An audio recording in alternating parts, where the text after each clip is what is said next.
ఇప్పటి వరకు మనం మాట్లాడుకున్న వీడియోస్లో అమ్మాయిని ఎలా ఇంప్రెస్ చేయాలి, ఫ్లర్టింగ్ ఎలా చేయాలి ఇవన్నీ మాట్లాడుకున్నాం. కానీ ఇప్పుడు ఒక అమ్మాయితో జెన్యున్ గా రిలేషన్షిప్ లో ఉన్నప్పుడు వచ్చే ఛాలెంజెస్ ని ఎలా ఫేస్ చేయాలో చూద్దాం. దాంట్లో ఒకటి స్ట్రెస్.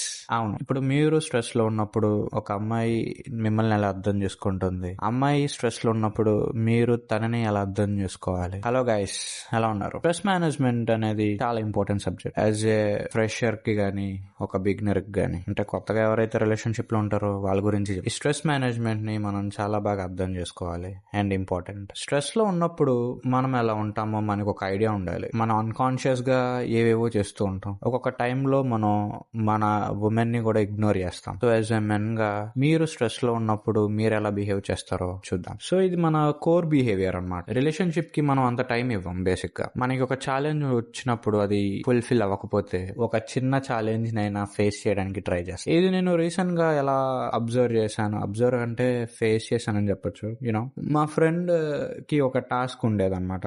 లైక్ డే కి నీకు చేయాలి అని. లైక్ కొన్ని అమ్మాయిలు అనుకోండి, తన జాబ్ సేల్స్ అన్నమాట. సో ఏంటంటే ఆ రోజు మనోడికి ఇచ్చిన టార్గెట్ ఫుల్ఫిల్ అవ్వలేదు. ఇక్కడ కొంచెం టెన్షన్ గా ఉన్నాడు మనోడు. ఆడి ఫోను తెగ మోగేస్తుంది. అవును, వాళ్ళ గర్ల్ ఫ్రెండ్ నుంచి. వీడికి ఏం చేయాలో అర్థం కావట్లేదు, కొంచెం టెన్షన్ గా ఉన్నాడు. ఆడినాడు ఎలా రిలీఫ్ చేసుకున్నాడో నాకు అర్థం కాలేదు. కాకపోతే ఆడ అంత టెన్షన్ లో కూడా చేశాడు, దానిలో గెలిచాడు కూడా. నాకు అర్థమైంది ఏంటంటే, ఇప్పుడు మెన్ స్ట్రెస్ లో ఉన్నప్పుడు తన ఛాలెంజ్ ఏది ఉందో అది అవ్వకపోతే ఇంకొక చిన్న ఛాలెంజ్ తీసుకొని ఫుల్ఫిల్ చేసి దాని నుంచి హ్యాపీగా ఉంటారని. అండ్ ఇప్పుడు ఇది మీకు ఎలా హెల్ప్ అవుతుంది అంటే, ఈ స్ట్రెస్ లో ఉన్నప్పుడు ఏంటంటే మీ ఉమెన్ తో మీరు ఇది నా పరిస్థితి, నేను ఇలా ఉంటాను. ఎందుకు అంటున్నానంటే, ఇప్పుడు మీరు అలా చేశారనుకోండి, మీ ఉమెన్, మీ గర్ల్ ఫ్రెండ్, మీ వైఫ్ కానీ చాలా పర్సనల్ గా తీసుకుంటారు. ఎందుకంటే వాళ్ళ లాంగ్వేజ్ లో వాళ్ళ స్ట్రెస్ గా ఉన్నప్పుడు ఏం చేస్తారంటే, వాళ్ళకి సంబంధించిన ప్రాబ్లమ్స్ ఏవైతే ఉంటాయో వాటిని చాలా డీటెయిల్ గా మాట్లాడతారు వాళ్ళ పార్ట్నర్స్ తో. అదొక అమేజింగ్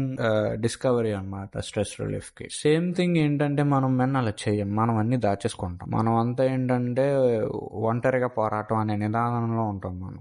మనం ఎవరికి చెప్పం. మన ఓన్ హ్యాండ్స్ తో వాటిని ఫుల్ఫిల్ చేయాలనుకుంటాం. సో ఇక్కడ ఉమెన్ ఎలా రియాక్ట్ అవుతారంటే, మనకి మనం ఏదో వాళ్ళని ఇగ్నోర్ చేస్తున్నట్టు రియాక్ట్ అవుతారు. మీరేం చేయాలంటే, మీ గురించి ఫస్ట్ మీరు తెలుసుకొని ఉమెన్ కి చెప్పాలి. ఉమెన్ ని ఇనిషియేషన్ తీసుకోమనండి. అప్పుడు ఇది నా పరిస్థితి, నేను ఇలా ఉంటాను, you have to take incharge for me. So ఇక్కడ ఉమెన్ స్ట్రెస్ లో ఉన్నప్పుడు వాళ్ళు ఎలా బిహేవ్ చేస్తారు, వాళ్ళ కోర్ బిహేవియర్ ఏంటి, వాళ్ళు చాలా అంటే చాలా గ్రేట్ గా మాట్లాడతారు వాళ్ళ ప్రాబ్లమ్స్ గురించి. కొన్ని ఇన్లాజిక్ గా ఉంటాయి, కొన్నిటికి సొల్యూషన్స్ దొరకవు. ఇక్కడ మెన్ ఎలా బిహేవ్ చేయాలి, ఫస్ట్ వీళ్ళు ఎలా బిహేవ్ చేస్తారంటే, అంటే మనం ఆ అమ్మాయి ఎన్ని ప్రాబ్లమ్స్ చెప్తే నువ్వు అంతా వీక్ అయిపోతావు. అంటే వీక్ అవ్వో, నీకు వీక్ అయిపోయినట్టు అనిపించింది. మన బిహేవియర్ ప్యాటర్న్ అలా. తను ఎన్ని ప్రాబ్లమ్స్ చెప్పినా నువ్వు అంతా బ్లేమ్, ఈ అమ్మాయి నన్ను బ్లేమ్ చేస్తుంది. ఎందుకు మనకు ఆ థాట్ ఎందుకు వచ్చిందంటే, she with you and you being responsible to her అనమాట. సో ఇక్కడ మనం అంత ఫీల్ అవ్వక్కర్లేదు. అంతే, అంత ఫీల్ అవ్వక్కర్లేదు.